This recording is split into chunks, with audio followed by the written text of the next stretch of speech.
नमस्कार मित्रमंडळी. आज आहे 21 फेब्रुवारी आणि आपण पोलीस भरती, तलाठी, MPSC, वनरक्षक या सर्व एक्झामसाठी अत्यंत महत्त्वपूर्ण करंट अफेअरचे प्रश्न घेऊन आलेलो आहोत. तर आपण आपला प्रश्न क्रमांक पहिला सुरू करूया. कोणत्या राज्याच्या मंत्रिमंडळाने सरकारी सेवेसाठी नेटिव्हिटी कार्ड विधेयक मंजूर केलेला आहे? तर ते आहे ऑप्शन क्रमांक सी, केरळ. मित्रांनो, हे नेटिव्हिटी कार्ड म्हणजे काय? तर केरळ सरकारने स्थानिक रहिवाशांना सरकारी योजनांचा लाभ सहज मिळावा आणि कागदपत्राची पडताळणी सोपी व्हावी यासाठी हे नवीन नेटिव्हिटी कार्ड बंधनकारक करण्याचा निर्णय घेतलेला आहे. तसेच केरळचे मुख्यमंत्री पिनाराई विजयन आणि राज्यपाल राजेंद्र विश्वनाथ आर्लेकर तसेच केरळमधील विधानसभेतील एकूण 140 सीट आहेत.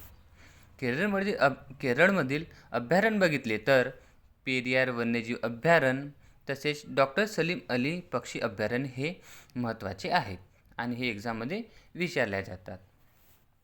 प्रश्न क्रमांक 2 आहे, फेब्रुवारी 2026मध्ये CEO ऑफ द इयर हा पुरस्कार कोणाला प्रदान करण्यात आलेला आहे? तर ऑप्शन क्रमांक ए, समीर कनोजिया यांना हा पुरस्कार देण्यात आलेला आहे. तर समीर कनोजिया हे लुमिना डेटा मॅट्रिक्सचे एक MD आणि CEO आहेत. तर यांना त्यांच्या उत्कृष्ट कॉर्पोरेट नेतृत्वासाठी आणि कंपनीच्या प्रगतीसाठी हा प्रतिष्ठित पुरस्कार देण्यात आलेला आहे. तसेच गुगलचे CEO आहे सुंदर पिचाई, मायक्रोसॉफ्ट याचे भारतीय मूलाचे सत्या नडेला, तर ॲपल याचे टिम कुक आणि टेस्ला तसेच SpaceX हे एक अमेरिकन कंपनी आहेत आणि याचे मालक एलॉन मस्क आहे आणि एलॉन मस्क हे ट्विटरचे सुद्धा CEO आहेत. त्याच्यानंतर ॲमेझॉन याचे CEO अँडी जस्सी हे आहेत. तर मेटा म्हणजेच फेसबुक याचे मार्क झुकरबर्ग हे CEO आहेत आणि यूट्यूबचे नील मोहन हे CEO आहे. त्याच्यानंतर प्रश्न क्रमांक 3 आहे, unique land parcel identification number लागू करणारे 29वे राज्य या केंद्रशासित प्रदेश कोणते ठरलेले आहे? तर ते दिल्ली.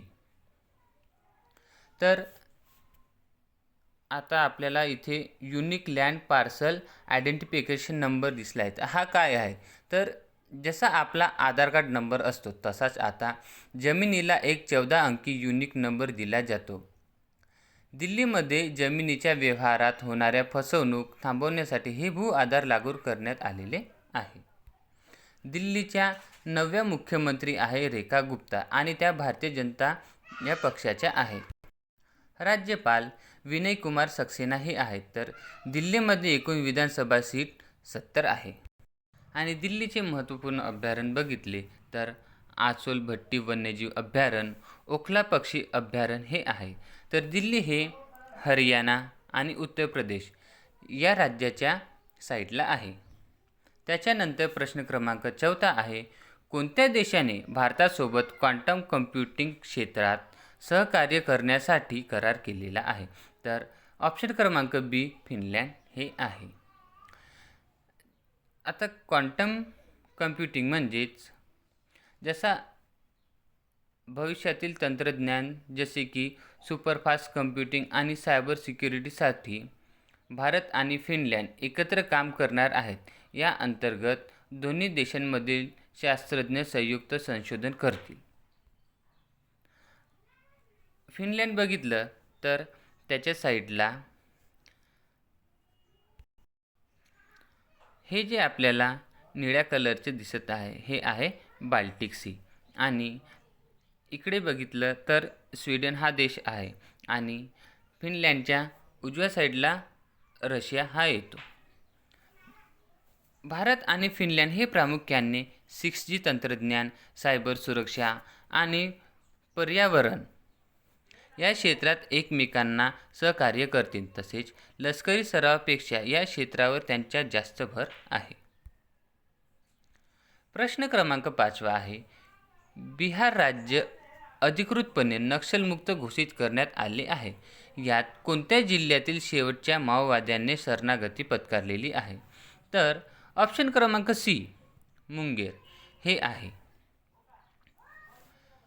तर बिहार सरकारने जाहीर केले आहे की राज्यात आता एकही सक्रिय नक्षलवाद गट उरलेला नाही आहे. मुंगेर जिल्ह्यातील नक्षल्यांनी शरणागती पत्करली त्याच्यानंतर हा ऐतिहासिक निर्णय घेण्यात आलेला आहे. बिहारची राजधानी. मित्रांनो, बिहारची राजधानी काय आहे हे तुम्ही कमेंटमध्ये नक्की कळवा. बिहारचे मुख्यमंत्री नितीश कुमार, राज्यपाल राजेंद्र विश्वनाथ आर्लेकर हे आहेत. तर बिहारचे फेमस लोकनृत्य आहे जटजाटनी, विदेशिया, कजरी आणि पावंडिया हे या राज्यातील प्रमुख लोकनृत्य आहे. तसेच वाल्मिकी हे एक राष्ट्रीय उद्यान बिहारमध्ये आहे आणि हे खूप फेमस आहे. एक्झाममध्ये खूप वेळा विचारलेला प्रश्न आहे. प्रश्न क्रमांक 6 आहे. जागतिक सामाजिक न्याय आणि जागतिक सामाजिक न्याय दिन दरवर्षी कोणत्या दिवशी साजरा केला जातो? तर तो 20 फेब्रुवारी या दिवशी साजरा केला जातो. तर समाजात असलेले गरीब, बेरोजगारी आणि भेदभाव दूर करण्यासाठी सर्वांना समान न्याय मिळावा या उद्देशाने संयुक्त राष्ट्रातर्फे हा दिवस साजरा केला जातो. प्रश्न क्रमांक 7 आहे. जागतिक मातृभाषा दिन कधी साजरा केला जातो? तर जागतिक मातृभाषा दिन हा 21 फेब्रुवारीला साजरा केला जातो. युनेस्कोने 1999 मध्ये या दिवसाची घोषणा केली होती. आपली मातृभाषा जपावी आणि तिचा प्रचार व्हावा यासाठी जगभरात 21 फेब्रुवारीला हा दिवस साजरा केला जातो. तसेच फेब्रुवारी महिन्यामध्ये महत्त्वपूर्ण दिवस आहे. 1 फेब्रुवारीला भारतीय तटरक्षक दिन मनवला जातो. तसेच 4 फेब्रुवारी याला जागतिक कर्करोग दिन आहे. 10 फेब्रुवारी जागतिक कडधान्य दिन, तर 13 फेब्रुवारीला जागतिक रेडिओ दिन, तसेच 13 फेब्रुवारीला राष्ट्रीय महिला दिनसुद्धा साजरा केला जातो. 19 फेब्रुवारीला महाराष्ट्रामध्ये खूप धूमधडाक्याने छत्रपती शिवाजी महाराजांची जयंती मनवल्या जाते. त्याच्यानंतर प्रश्न क्रमांक 8 आहे. खेलो इंडिया युनिव्हर्सिटी गेम 2026चे आयोजन कोणत्या राज्यात केले जाणार आहे? तर ऑप्शन क्रमांक बी तेलंगणा येथील हैदराबादमध्ये हे मनवले जाते. तेलंगणा सरकारने हैदराबाद येथे या क्रीडा स्पर्धेचे आयोजन करण्याची तयारी पूर्ण केलेली आहे. या स्पर्धेत देशभरातील विद्यापीठाचे खेळाडू सहभाग घेतील. आणि तेलंगणाची राजधानी हैदराबाद, तसेच मुख्यमंत्री रेवंत रेड्डी हे आहेत. तर राज्यपाल विष्णुदेव वर्मा आहे.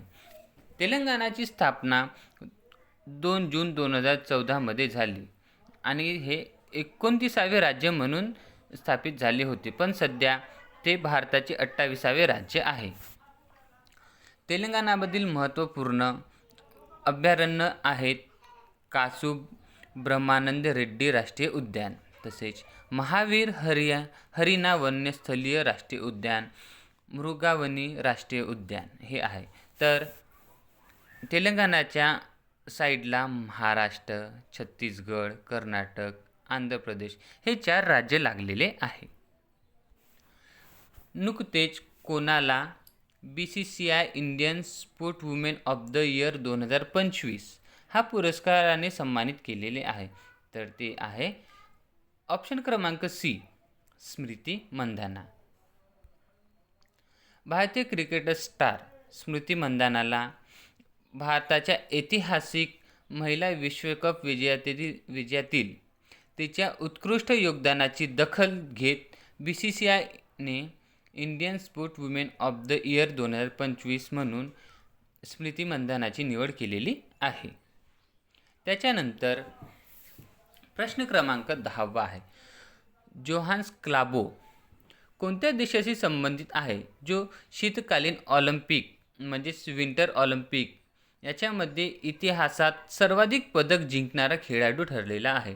मित्रांनो, हा प्रश्न खूप महत्त्वाचा आहे. हा नक्की कोणत्या ना कोणत्या एक्झाममध्ये विचारला जाणारच. आणि याचे उत्तर आहे पर्याय क्रमांक सी नॉर्वे.